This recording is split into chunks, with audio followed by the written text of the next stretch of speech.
এই যে বড় বড় যে পুজোগুলো হয় তাদের কি ডোনেশনের অভাব? 1 লাখ টাকা করুক 2 লাখ টাকা করুক, কোনো কথা যে এই আয়ের উৎস কি? রাজনৈতিক একটা অভিসন্ধি আছে এই ধরনের অনুদানের সিদ্ধান্তের পেছনে। এগুলো কি ভোট নেওয়ার জন্য এই অনুদান দেওয়া, ক্লাবগুলোকে ভোটের সময় কাজে লাগাবে? অবভিয়াসলি এটা খারাপ কিছু না, ভালো। 70,000 থেকে 50,000 যে ক্লাবকে দেবে, সেই ক্লাব যে কি করবে না করবে সেটার কোনো ট্রান্সপারেন্সি নেই। এরম ভাই ক্ষয়রাতি করে দেশ চলে না। এত টাকা ঋণ রয়েছে সরকারের, তাহলে এই টাকাটা আসছে কোথা থেকে? কেন পুজোতে দেওয়া হবে? কিছু দরকার নেই তো।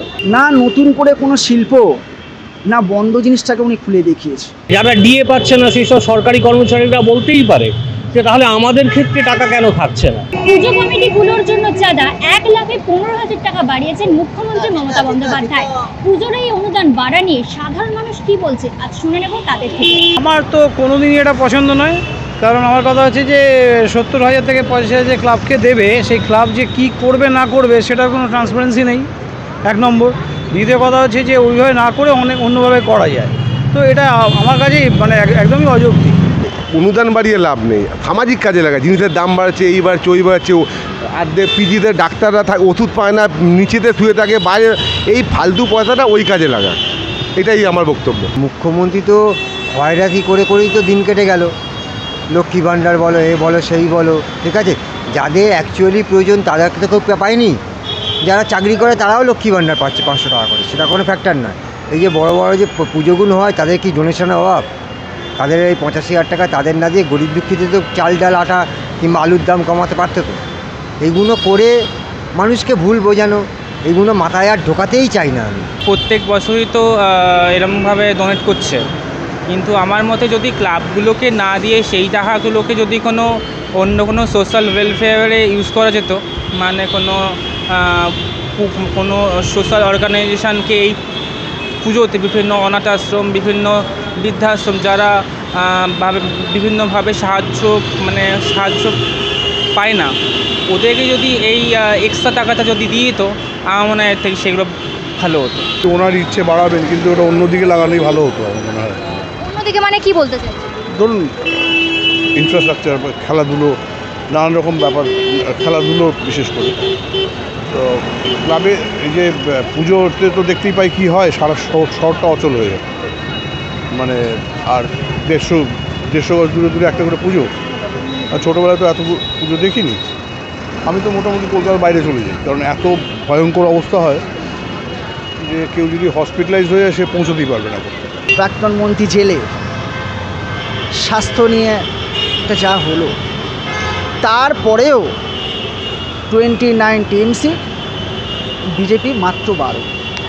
মানুষ এইটা বোঝে না যে কি হচ্ছে। মানুষ এইটা বুঝতে পারছে বা এটা বুঝতে চায় যে লক্ষ্মী ভাণ্ডারটাই সব কিছু। 30% লোক সংখ্যালঘু আর 10% লক্ষ্মী ভাণ্ডার, এটাই ফ্যাক্ট। কে কোথায় কি হলো না হলো, আগামী দিনে কে কি পাচ্ছে বা কাজ, বা কোন 2011 সালে একটা টিএমসি সরকার ক্ষমতায় এসছে, এটা 2024 সাল। না নতুন করে কোনো শিল্প, না বন্ধ জিনিসটাকে উনি খুলে দেখিয়েছে, কিছুই হয়।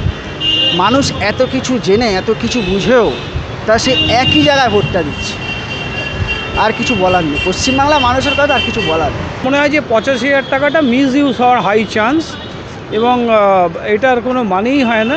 যে দেশে লোকে খেতে পায় না, সেখানে দুর্গাপুজো করার যদি জন্য এত অনুদান দিতে হয়, তাহলে বিভিন্ন ধর্মাধর্মী অন্য যে ধর্মগুলো আছে তাদের জন্য দেওয়া উচিত, যেহেতু সেকুলার কান্ট্রি। এবার তো আমার তো এটা কোনো রকম যুক্তি মনে হয় না, কোনো দিনই এটা আমি সাপোর্ট করি না। আজকে নতুন বলে না, আছে 25,000 টাকা 50,000 টাকা বড়ো কথা না, বড় কথা এটা কেন হবে? এটা কোন ফান্ড থেকে আসছে? এটা যদি সরকারি ট্যাক্সের টাকায় হয়, তো অনুদানটা উনি কীভাবে দিতে পারেন আমি জানি না। কারণ সরকারি ট্যাক্সের টাকা মানে একটা সাধারণ মানুষের টাকা। তাহলে উনি একটা ব্যবস্থা করে দিন যাতে যত বারোয়ারি পুজো আছে সেগুলো কেউ চাঁদা তুলে করবে না, সরকারি টাকাতে হবে। যদি অনুদানই উনি দেন, হ্যাঁ, কারণ এটা সাধারণ মানুষের টাকা। সরকার তো আর নিজে থেকে ইচ্ছে মতো টাকা টাকশাল থেকে ছাপাতে পারে না, মিন্ট থেকে, রাজ্য সরকার তো পারেই না।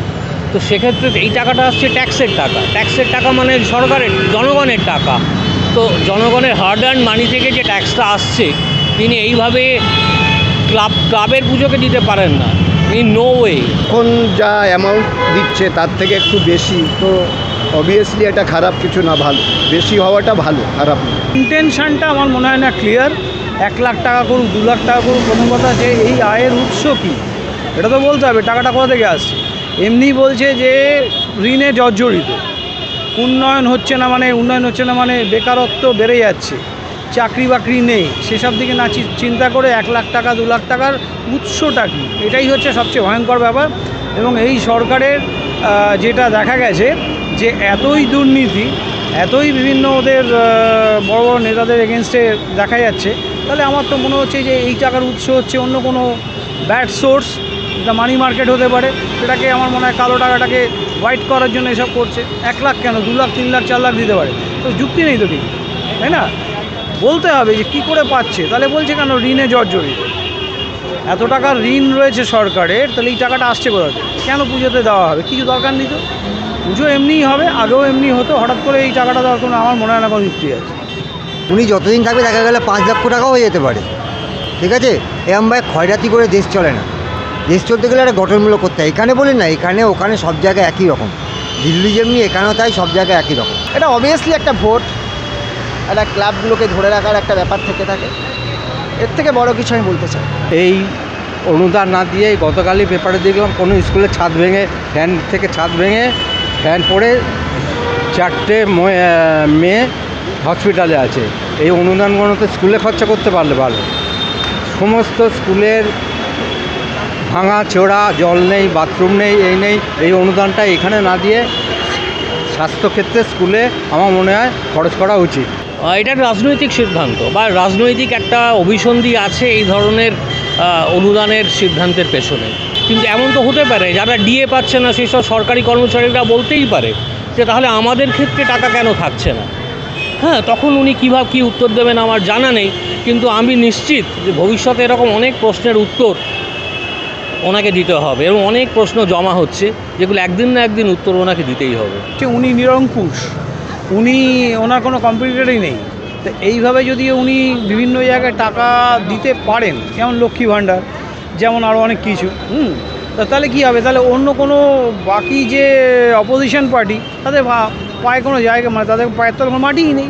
তো ন্যাচারালি উনি তো রাজনীতি তো এটা এইভাবেই করছেন যে আমি টাকা দিয়ে মুখ বন্ধ করে দেবো। এবং তৃণমূল মানে হয়ে যাচ্ছে এমন জিনিস যে কোনো না কোনো অনুদান দিয়ে কোনো রকমে একটা লোক যদি সারভাইভ করে তাহলে সে অন্য কিছু চিন্তা করতে পারবে না, তাহলে আমাদের আপলিফমেন্ট বা ইমপ্রুভমেন্ট কিছুই হচ্ছে না। সেটার দিকে নজর দিয়ে আমার মনে হয় ভাবা উচিত সবাইকেই।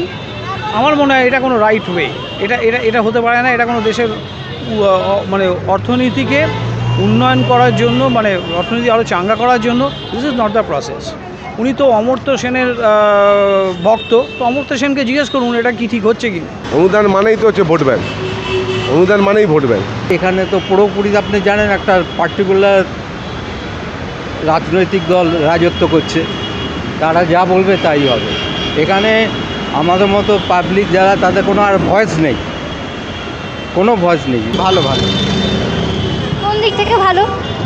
পুজোটা শান্তিভাবে করা যায়, সুস্থ করা যায়, মানে কারোর অতটা লাগে না, মানে যেটা আমরা চাঁদা তুলতে গেলে যেটা প্রবলেম হয় সেইটা হয় না।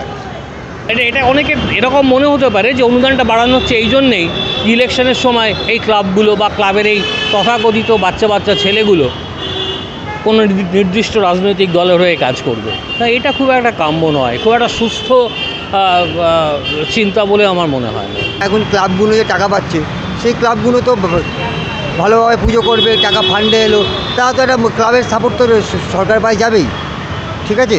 সেটা তো কোনো বড় ব্যাপার না, পাবেই সে সাপোর্ট। এগুলো কি ভোট নেওয়ার জন্য এই অনুদান দেওয়া, ক্লাবগুলোকে ভোটের সময় কাজে লাগাবে, এই আর কী বলবো এই অনুদান। আর 1 লাখ কেন, এর পরের বছর ইলেকশন আছে, ওটা ওই জন্য আর 1 লাখ করেছে। পুজোর অনুদান বাড়া নিয়ে সাধারণ মানুষের মতামত আপনাদের সামনে তুলে ধরলাম। আপনারা দেখতে থাকুন দ্য ওয়ার্ল্ড, কারণ খবর এখন এখানেই।